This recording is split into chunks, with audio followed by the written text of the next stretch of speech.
Okay, so if you're following me, you know that I believe that the majority of mental health diagnoses in the world, aside from a few medical diagnoses in the DSM-5, the Diagnostic and Statistic Manual for Mental Health Disorders, the 5th edition, aside from a few medical conditions, the majority of those diagnoses are different ways in which the human nervous system can become dysregulated, even personality disorders like NPD or things like ADHD. Now, people will say, Mastin, that's complete crap. How could you say that? That's not true because, genetics and neurological issues and brain biochemistry. And what I want you to understand is the data is so clear, guys. The data is so clear, all right, that emotional trauma, adverse events, and things like that impact and change genetics, the nervous system, and brain chemistry, okay?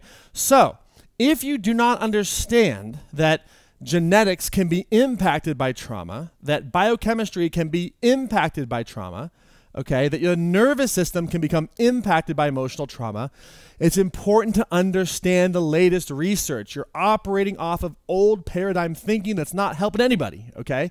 So I'm not saying that trauma is the only cause. It's important that you understand that. Trauma is not the only cause. And the research is extremely clear that when we resolve emotional trauma issues, when we resolve depression, when we resolve anxiety, when we resolve bipolar, whatever the issues are, when we help the nervous system regulate, genetic expression changes. We can change through epigenetics how our genes express. You can't change your genes, but you can change how they express. When you work on your emotional trauma, when you help your nervous system regulate, your biochemistry in your brain can change. The latest research on the vagus nerve through polyvagal theory helps us understand that 80% of the information that the parasympathetic nervous system, means the parts of the nervous system that help us calm down, 80% of that data goes from the body up to the brain. It's called affect, A-F-F-E-C-T. Affect from the body to the brain.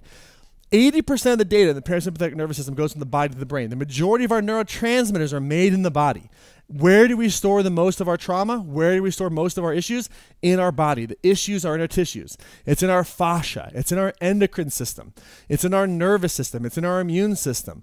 And our traumatic experiences get stored in our body, and they dysregulate or contribute to the dysregulation of our system, which impacts our genes. It impacts our brain. It impacts our nervous system. So when you take a full spectrum trauma-informed approach to a diagnosis, you don't just focus on the emotional states, but you must include them. So please, please, please, please, please make sure that if you think that a mental health disorder is just a chemical imbalance, you're looking at a symptom level, you're looking at a state level, a specific level, you must take a broader, wider perspective, a systems perspective, to start to understand that there are contributing factors, sometimes over generations, that cause the chemical imbalance, that cause the genetic shift, that cause the nervous system shift. So take a step back from this very kind of really focused perspective that says it's just a chemical imbalance, it's just genetics or whatever. Take a step back and look at the larger systems.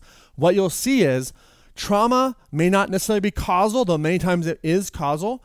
Trauma is a major contributing factor to how we express genetically, how we balance our brain chemistry, and how our nervous system, the quality of our nervous system states, and our general health in general, right?